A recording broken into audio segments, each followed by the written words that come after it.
ربی اشرح لی صدری ویسر لی امری واحلل عقدۃ من لسانی یفقہوا قولی۔ الحمدللہ، میں راحلہ سلیم ڈاکٹر محمد سلیم کی وائف ہوں۔ الحمدللہ ہم لوگ بھوپال سے بلونگ کرتے ہیں۔ میرے ہسبینڈ نے پہلے اسلام قبول کیا، ایک جین فیملی سے بلونگ کرتے ہیں۔ میں اگروال فیملی سے تھی۔ میرا پرانا نام مانسی اگروال تھا، اور میرے ہسبینڈ نے جب اسلام قبول کیا تو میرے لیے میری لائف کا بہت ایک شاکنگ انسیڈنٹ تھا۔ میں نے فرسٹ ٹائم کسی کو پہلی بار دیکھے، میں نے کسی کو نماز پڑھتے ہوئے دیکھا۔ میں نے اچانک یہ اکثر کر کے ایک پرٹیکولر ٹائم ہوتا تھا اور یہ گھر سے کہیں چلے جاتے تھے، اور میں ان سے پوچھتی تھی کہ آپ کہاں جاتے ہیں، تو یہ رپلائی کرتے تھے this is none of your business, you have to do your job.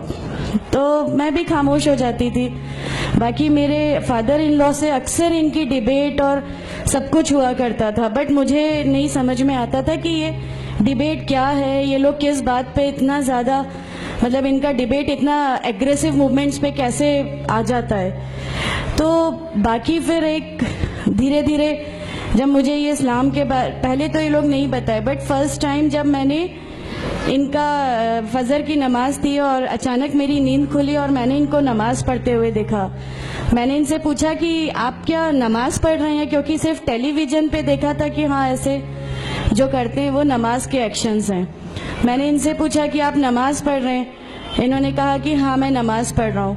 میں نے بالکل دیر نہیں کی میرے فادر ان لا کو بتانے میں۔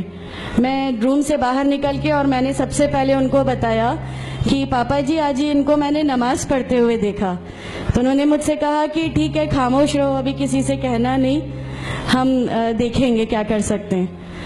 اب وہ جو میری لائف کا مومنٹ تھا، وہاں سے میرے کو ایسا لگا کہ یہ کیا ہوا، مطلب یہ کیا کر رہے ہیں، ایسا کیوں کر رہے ہیں، یہ کہیں یہ کسی ایسے ویکتی سے تو نہیں مل گئے جو ان کو ٹیررزم کی طرف لے جا رہا ہے، اور یہ ایسی چیزوں میں تو نہیں انوالو ہو جائیں گے۔ ایک بہت بڑا ڈر جو میرے اندر تھا وہ، اور on that time I was pregnant, تو میرے کو ایک بہت کھلبلی سی لگی رہتی تھی کہ یہ کیا چل رہا ہے، یہ کیا چل رہا ہے۔ پھر دھیرے دھیرے کر کے جب میں ان کی بکس وغیرہ جو المیرا میں رکھی رہتی تھیں وہ میں پڑھنے لگی اور ڈھونڈنے لگی، یہ چھپا کے رکھا کرتے تھے، اور مجھے جب بھی کوئی بک ملتی تھی تو پھر میں اس کو پڑھنے لگی۔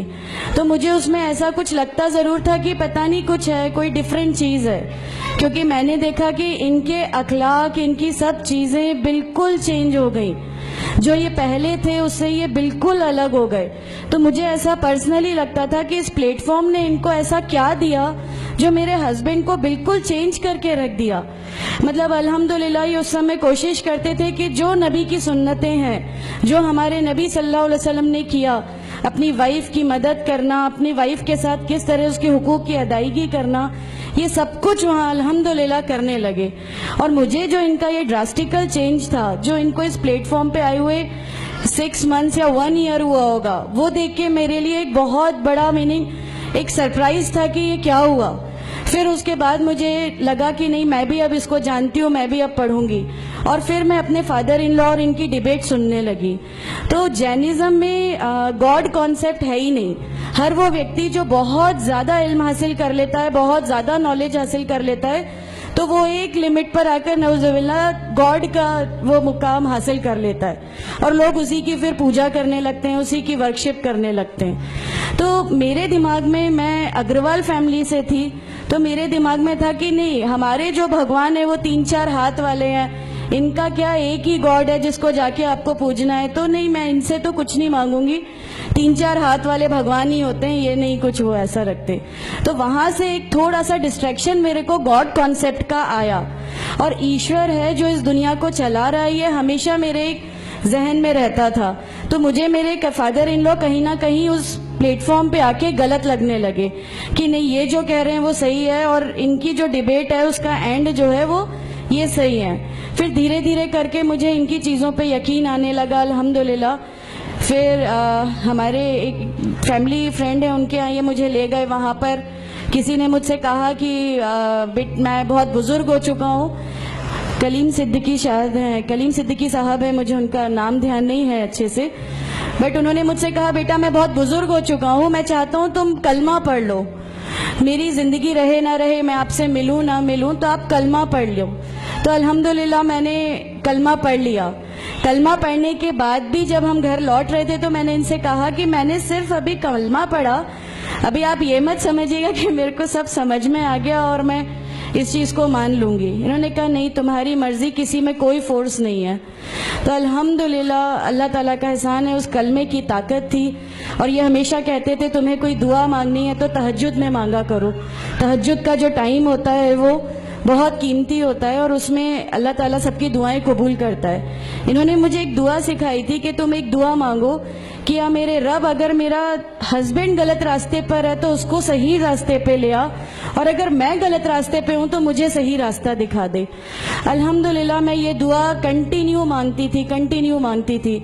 ایک بار میری نیند الحمدللہ تہجد میں کھلی اور بس میں نارمل جیسے ایک دھیان کرتے ہیں ویسا میں بیٹھ گئی اور اپنے آپ اچانک دل چاہا کہ بس سجدہ کروں. میری زندگی کا وہ پہلا سجدہ تھا اور اس بہت لمبا سجدہ تھا, اور اس سجدے میں نے میرے رب سے کیا کیا مانگ لیا مجھے بھی نہیں یاد ہے.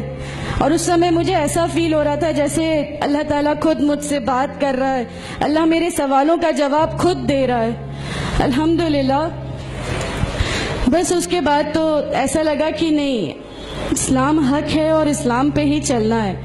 اس کے بعد پھر بہت ساری پریشانیاں لائف میں آئیں, سب کچھ آیا, بٹ الحمدللہ اللہ کا احسان ہے کہ اللہ تعالیٰ نے ہر پریشانی, ہر چیز کو ایسے لے لیا کہ ہم لوگوں کو کبھی احساس ہی نہیں ہونے دیا کہ یہ کوئی پریشانی تھی. ایسا لگا کہ اللہ کی پوری راہ میں ہم لوگوں کو ریوارڈ ہی ملنا ہے اس چیز کا, اور اللہ ہمیں اس کا ریوارڈ ہی دیتا چلا جائے گا.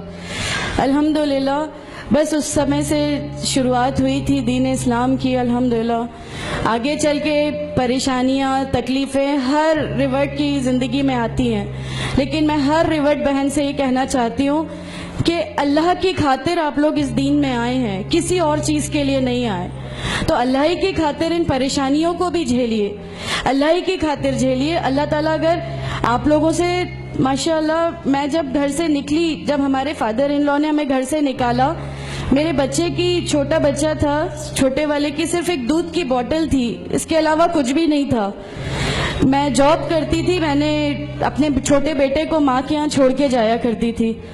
میرے ممی پاپا بہت زیادہ ہم لوگوں سے ڈیٹیچ نہیں ہوئے تھے, ایک محبت تھی ان کو ہم سے, تو اس محبت کے کارن ان لوگوں نے کبھی ہمارا اس لیول تک اپوز نہیں کیا جو ان لاز کی طرف سے آیا. تو جب میں میرے مائکے گئی اور میں نے اپنے بچے کو لیا اور میں نے کہا کہ ماں ہم نے وہ گھر چھوڑ دیا, ہمیں اس گھر سے ان لوگ نکالے, ایسا کر کے ماں ہے, بہت روئی, تم لوگ کیوں ایسا کر رہے ہو, کیا کرو گے, کیسے رہو گے, دونوں چھوٹے بچے ہیں, کیا ہوگا. میں نے کہا کہ ماں آپ صرف ایک ماں ہو نا, وہ مجھے 70 ماؤں کے برابر محبت کرتا ہے, تو جو رب مجھے میری 70 ماؤں کے برابر محبت کرتا ہے وہ کیسے اس دنیا میں مجھے رسوا کر سکتا ہے.